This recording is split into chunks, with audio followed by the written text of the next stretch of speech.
All right, this week I decided to review the Gayle Bradley 2 by Spyderco.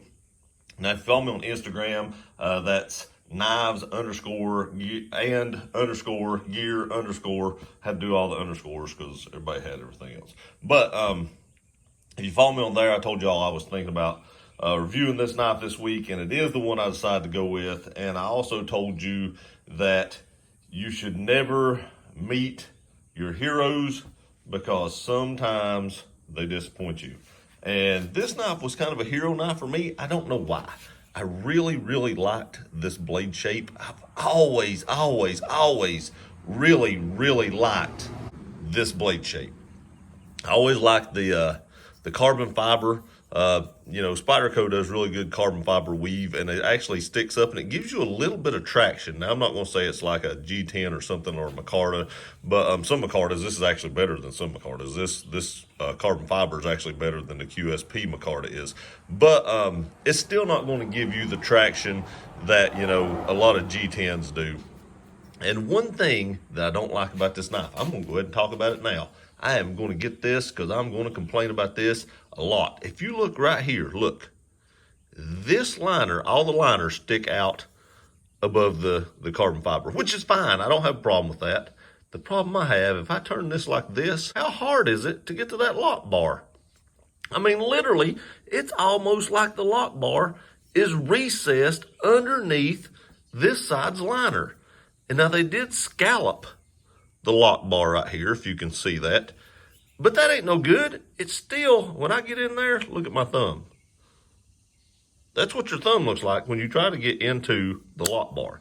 They could have easily remedied that by actually just grinding this side's liner down just even with the carbon fiber. Then you could have got into the lock bar very, very easily.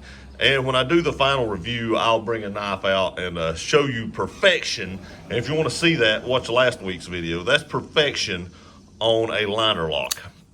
Another thing I don't like about this knife is, look how they did the Spidey hole right here. It's halfway covered, well, not halfway, it's a third of the way covered up. And see right there, I didn't get a good flick on it. And that impedes me just a little bit every once in a while and getting a good flick on this. And these are things that, I didn't notice or didn't see or something like that before I ordered the knife. And that's why I want to throw these out now, just in case you're thinking about ordering this. That right there would have almost been a breaker for me. Even as much as I love this knife, if I could have handled this knife before I bought it, which I probably could have went to a knife store somewhere and done that, but we don't have a lot of knife stores around where I live, so finding one of these locally is slim to none. But that would have probably been a breaker. And I am actually thinking about taking this scale off and cutting this down right here to where you can actually get in to that lock bar, because that's horrible. But without further ado, that's my little rant on the two things I don't like about this knife. And I should have went over them at the later video, but I've carried this enough to know, and I'm sorry I didn't get this video up yesterday.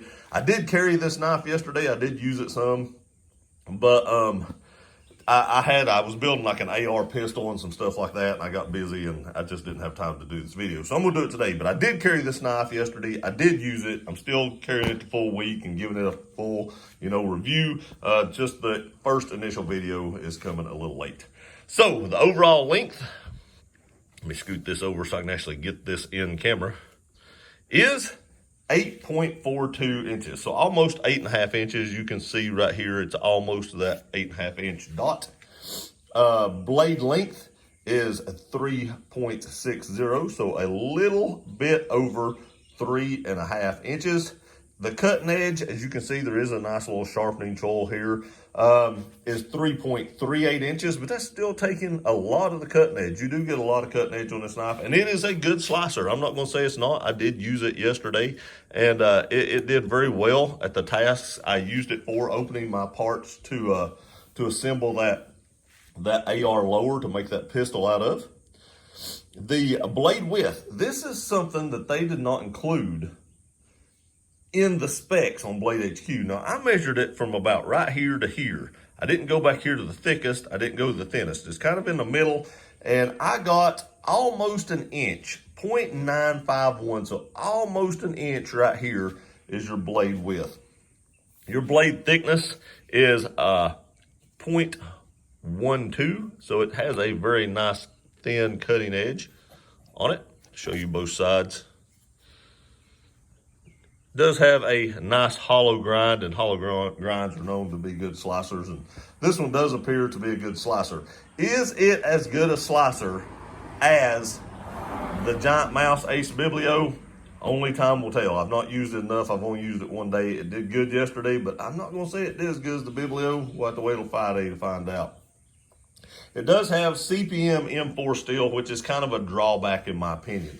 Now, M4 does hold a good edge, but it will rust. So I need to keep this knife, oiled and make sure it's oiled real good and stuff like that so that it doesn't rust. But that makes me a little nervous. I don't like to have to worry about my knife steels rusting. I run 2 YouTube channels. I'm back to work now, working a full-time job. So I don't really have the time to do all the extra upkeep to anything because I'm so busy. So having to worry about a knife rusting, it kind of sucks a little bit. Now, a lot of people do force a patina on these, and that way they don't have to worry about it as bad. But yet still, I don't know if I really want to force a patina on this. I've actually already had people offer to buy this knife off of me on Instagram. Don't know if I'll sell it or not. But that blade possibility of rusting would make me more likely to sell this knife than other knives. But I've not decided that yet. It is a kind of, I wouldn't say a grail knife for me because I'm not sure it was expensive enough to consider a grail knife. But it is something I've wanted for a long time, and I just now got it. So it may just wind up being like a Safe Queen, and I just keep it lubricated. I don't usually have Safe Queens, but I've always wanted one of these, and now that I got it, I just kind of hate to get rid of it. I would want to tell you, I almost bought a Hinderer yesterday. If I hadn't have bought all that stuff for the AR, I'd have probably bought a Hinderer. But that Hinderer is more like a grail knife than this, in my opinion. That's why I brought that up. So it does have a drop point blade with a nice hollow grind. Look how deep that hollow grind is. It looks amazing. It does look really, really good. I do love this knife, the looks of it and everything. I love everything about it. There's just a few negatives that really gripe my goat. And like I said, you should never meet your heroes because sometimes they'll disappoint you.